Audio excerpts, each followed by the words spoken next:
How the heck are everybody? I am Fastidious and welcome back to my channel.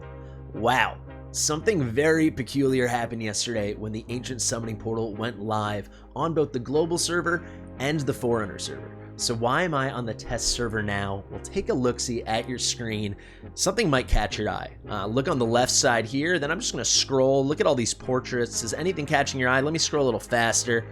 Have you seen it yet? Let's go to the bottom. Did you catch it?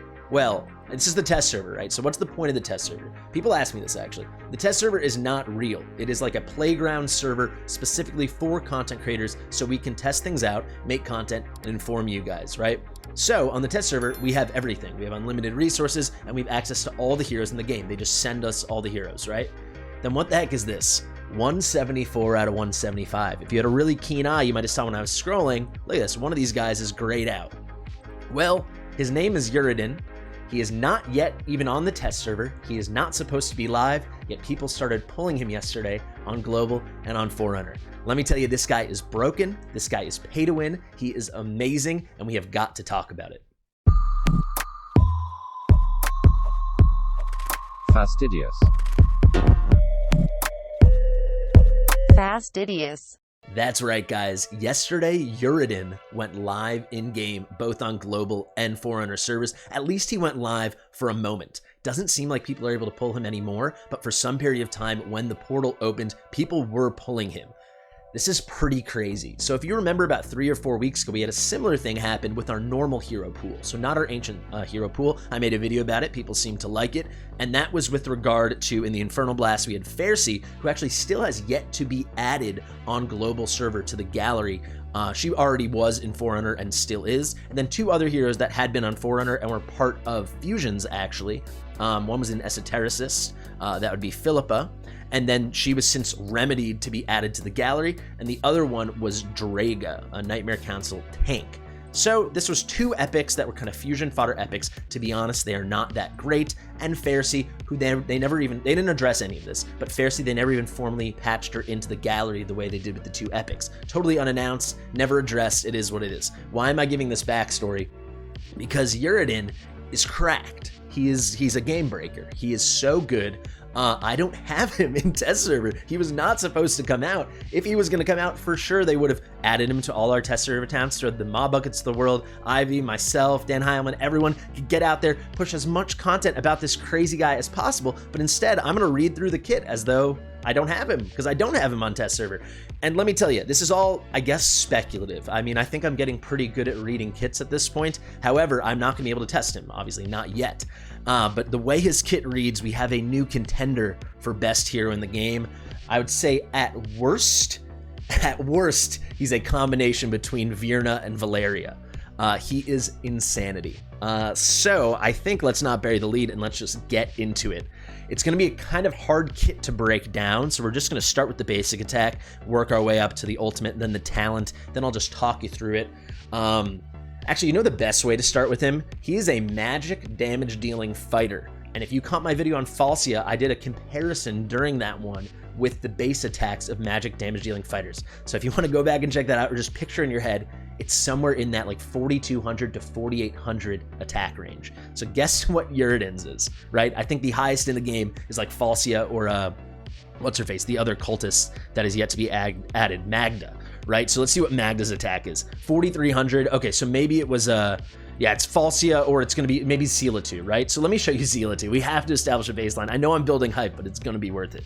Zealatu, I think, comes in at number 1 at 4,636. Number 1 or 2, right? What do you think? What do you think this absolute lunatic's base attack is? What do you think it is? Oh my goodness gracious! It is over 6,000, 6,189. If I'm not mistaken, that would make him, now that Ardia has been added, that would make him the 4th or 5th highest base attack in the entire game, and it's on a magic damage dealer. That is super crazy. Magic damage dealers have way lower base attack, right? Because the way it scales with your attack and then dealing more with magic resistance as opposed to straight up defense and physical damage resistances, stuff like that, right? So this is cracked. His damage is cracked, and I'm going to show you his multipliers are cracked. Let's just get right into it. Basic attack here, it's a magic attack, AoE damage up to 5 enemies. This goes up to 120%. Basically the same thing as what Valkyra has, So Valkyria, if you're not familiar, hers says multiple targets.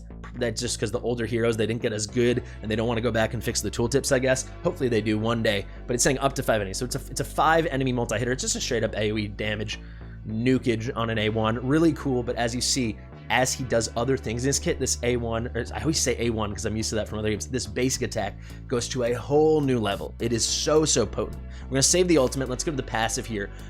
Guys, also needs to be mentioned, he's a dual faction member. He's only going to be available, or at least it seems, from Ancient Summoning because he's a chaotic and a cultist faction member. He is super pay to win. We'll get into that in a bit. So his passive right here, Phantom Rage, a lower HP, so that's typical of a chaotic unit, grants a higher rage regen auto with a maximum increase of 9 when his HP reaches 30%. What this means is 30% or lower. So that's usually the typical chaotic faction member threshold, this 30% health thing or less. I think the chaos is because they're always about to die. So what is rage regen auto? Some of you are gonna know this and think it's obvious, other of you might not, right? So his rage regen auto is not that high, it's 12. I'd say typical for this game is like 13, 14, so it's right there, but slightly low. Rage regen auto is how much rage, so how many points towards your ultimate being able to be triggered, how much you generate per second, right? So let me find another here. Let's just click on anyone else. Let's click on Vladov as a source of comparison. All right, so he's also 12. I think Autumn's a good one. Autumn has a pretty high one. The rare hero, probably my favorite hero in the game. Let's see Autumn's rage regen auto. Yeah, Autumn has an 18, right? So whereas Vladov will only get 12 ticks of rage towards hitting his ultimate every second, Autumn is at 18.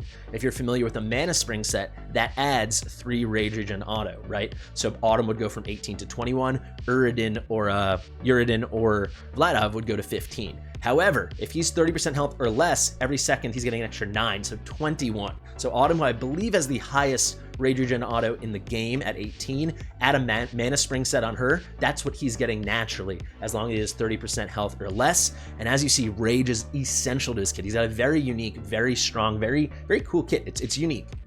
Then Arbiter of Death. When dealing damage using Soul Harvest, we're gonna have to break down Phantom Strike and Soul Harvest, there's a 20% chance to execute enemies. Execute enemies. You've only heard that once ever before in this game, and that is Virna. Virna is an amazing AoE damage dealing hero, just like Uredin, but the thing that makes Virna crazy and broken and so desired and so rare and exciting in this game is she has this execute function, which means if she gets the enemies, as long as they're not elites or bosses, if she gets their health to dip below a certain threshold, for her it's 35%, as you're going to see in a second. For him it's also 35%. After a moment, they will instantly die. They are executed. Just delete button. Actually delete button, right? This is the second hero in the game to have that. That's why I'm saying he's kind of a nice mix. There you can see excluding elites and bosses whose HP is below 25%. If we already go to the skill ups, though, you can see execution threshold plus 5%. Oh my god, I actually miscalculated. Plus 5%. So it's even better than Virna. He goes up to 40%, right? So instead of the threshold being 25%, if they're 40% or less, granted it's different than Virna because it's not an automatic, it's a chance. But we're going to break it down. It's very cool, right? So 40% when receiving fatal damage during the effect of Phantom Strike or Soul Harvest. We'll have to break that down when we get to the ultimate. The hero enters unyielding. So this is where he really feels a lot like Valeria to me. Because now Valeria does physical damage, he does magic damage, but he has this chaotic dual membership. And then he has this chaotic thing where instead of like kind of killing himself like Valeria does, he is like prone, he's susceptible to a lot of damage. However, if he does hit that death mark, as long as these two effects are active, they're triggered by the ultimate, you'll see in a second, he's gonna get unyielding and he won't die. Amazing. Which can be triggered up to 1 time per deployment. So not per battle, but per deployment. And let's just get all this stuff up here a bit. So the 20% chance, where Virna, it's just when she does her move, it's 1 big AoE, and then after that, if anyone is left once she's skilled up with 35% health or less, they will immediately die. With him, it's a 20% chance, which scales up to a 30% chance. So 3 out of 10 chance that he will do it. But keep in mind, he's hitting many enemies, and you can get him going at a nice attack speed. You'll have many opportunities at doing this. He will execute a ton of people. I wish I could test it, but I can't test it yet. You can see here, this unyielding, if we click it, is 5 seconds. However, at full skill ups, and this is going to be a hero, assuming he's as good as his kit reads, you will absolutely fully max skill. It's gonna be 7 seconds. So that's pretty darn significant. Moving right along, we'll just get this out of the way now. He is chaotic. I'll tell you right now, even without testing, there's no question this guy's top tier meta for Arena, for AoE, DPS Arena, for sustained damage Arena. This guy is crazy. He's going to work beautifully if you have a Morgan, if you have a Gone, anything like that. He is going to be end game for Arena. You're going to see all the top guys using him. I'm sure a bunch of those mad guys will get him, and we'll see them do crazy things with him. On to the ultimate, so I can actually start explaining what all these underlined green things are. Oh my god, I meant the talent, excuse me. So let's, I'm so sorry. It's like a big, like unspooling a thing of yarn trying to figure out this kit with all the little things that go into it. So let's do the ultimate, and then we'll do the talent. So attacks up to 10 enemies in a large range ahead, dealing 300% AoE damage and inflicting stun. Now this stun is nothing to sneeze at. It's not like Abomination's 0.5 second stun. This is a 1 second stun that can then be a 3 second stun. So how does that happen? Well, I said Rage was really important to his kit. When Potent Surge maxes out. So what is Potent Surge? There's so much green text underlined we have to break down. Rage, even when it's rage meter, so if you imagine you want to trigger someone's ultimate, the glowing orange thing, it fills up and then you can use their ultimate, right? For him, it can continue to recover even after reaching the cap, up to doubling that, right? So 2 times the cap. All rage will then be consumed when capping the ultimate. So he can get this Potent Surge if you're able to charge his ult up twice. You can see here it's a 1,000 cost, so a little steep but not crazy. You can get it down to 800, which is fairly cheap, so you need 1,600, right? Because you want to double that up twice. That's why it's pretty important from Phantom Rage that he can get a higher rage regen auto. But you can see, if you can trigger that Potent Surge, this normal, okay, you know, 10 hitter, nice AoE, 300% damage with a 1 second stun becomes insane. So then it's going to be 10 enemies in a large arena head up to 800% and inflicts a 3 second stun. So a 3 times longer stun. It's what? Not 300%, but 800%. And then look how this scales up. So the normal damage without Potent Surge is going to go up to 500%. The damage with Potent Surge is going to go up to 1,200%. A 1,200% magic damage AoE on a hero with this kind of base attack is ridiculous. However, more stuff is going on, right? Because we have to break down this talent. I'm so sorry.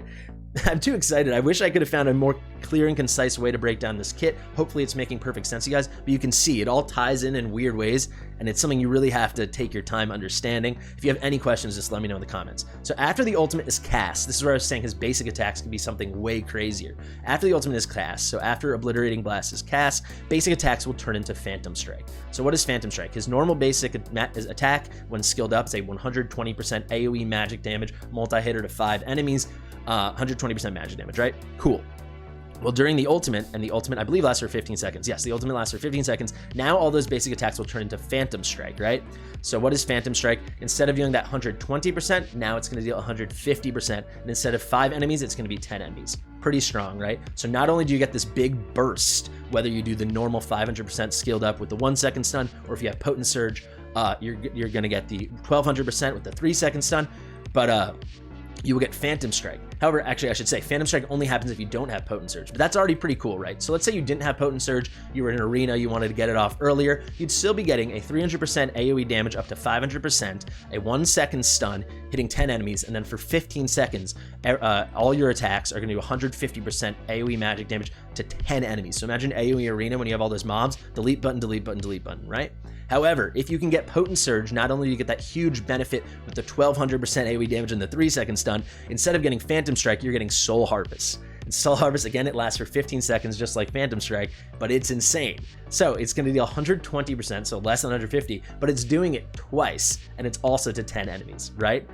So it's going to do 240% damage for every hit. It's a double hitter, and also by being a double hitter, it's a nice thing as opposed to if it's a single hitter, those 240. Every time that's happening, you have more opportunities to do that execute. So again, we have to pull that string of yarn and go back to the passive. As you can see here, you have these things when receiving fatal damage during Soul Harvest and Unyielding. And then you can see here when dealing damage using Soul Harvest, that's when you get the execute, right? So you're not going to get it from the Phantom Strike. However, you do get that execute ability if you're able to get him to that Potent Surge. So it's confusing. I really finally think I understand it, but trying to explain it, it is confusing. The gist of it is this guy has crazy base stats, truly crazy base stats. I mean, look at that. The HP is kind of normal, kind of typical, but crazy, I can't stress it enough, crazy high base attack for a magic damage dealing melee unit, just a magic damage dealer in general. I think Kriya, let me actually show Kriya. Kriya, as disappointing as she was, she has the highest base attack until now. She had the highest base attack at 5248, and that was kind of the exciting thing about Kriya. He basically beats her by nearly 1,000. So he has that crazy high base attack. He has proper AoE damage, you know, 5-time multi-hitter. That's not like a 3-time multi-hitter. That's more of multi-target, less than AoE. This is proper AoE, and a lot of things turn it into 10 times enemies, right? So that is just straight up AoE in this game. That seems from testing to be the max. And then he has all these amazing things like this, like I said, this combination of Valeria and Valeria and Virna. He's got the crazy base stats like Valeria. He's got the big hits, but then he's got the AoE like Virna. Same cultist faction membership, but then also the chaotic, sharing that with Valeria. And then this ability, if he has this really unique thing where he can double up on his ultimate, and then you get this crazy stuff.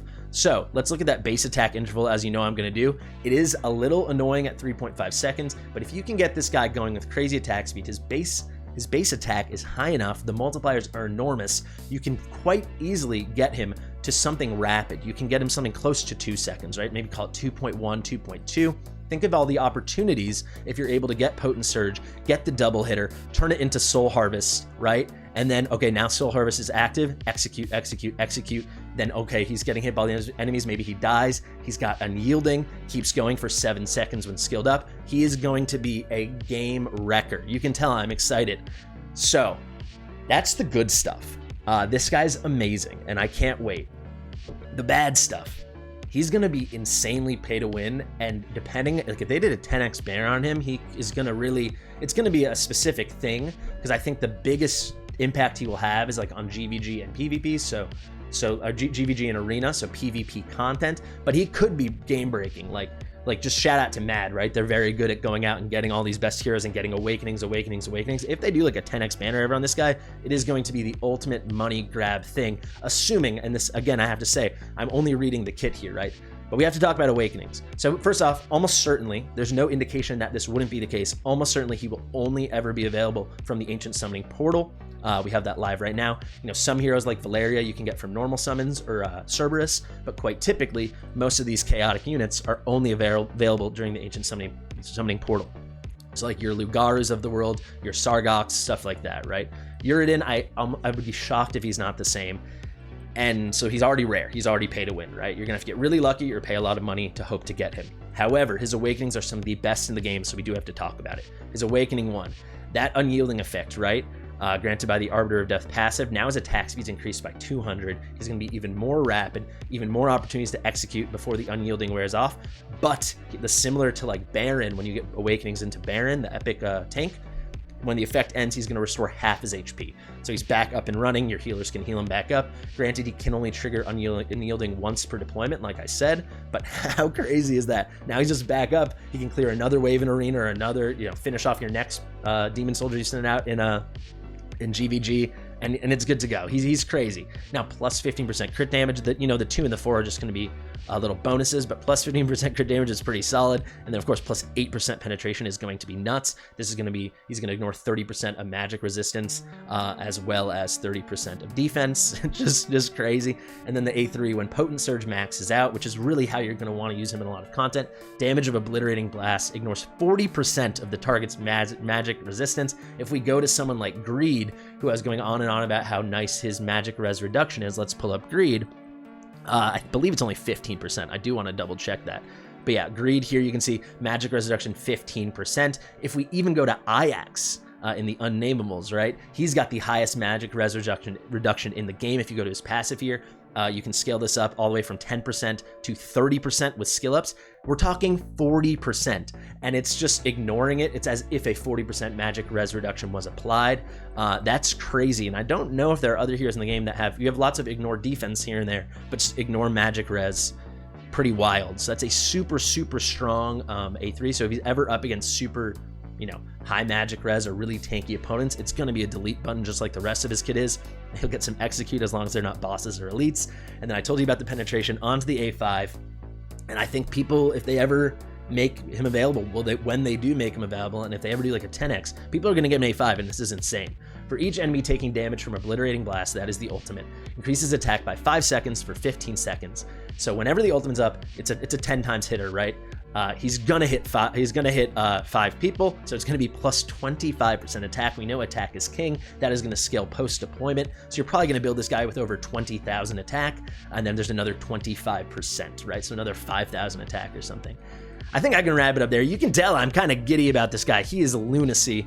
He is crazy. You should be excited. You also could maybe be worried. This feels like a pretty big pay-to-win turn, but then again, we need pay-to-win things like this in the game to help allow the rest of us to keep playing and enjoying it. Let me know what you think. Are you excited for him? Are you scared of him? Do you not know what to think? Have I been too excited? I don't know. Get in the comments, like the video, subscribe if you want to, share it with your mother. I've been Fastidious, and I'll see you in the next one.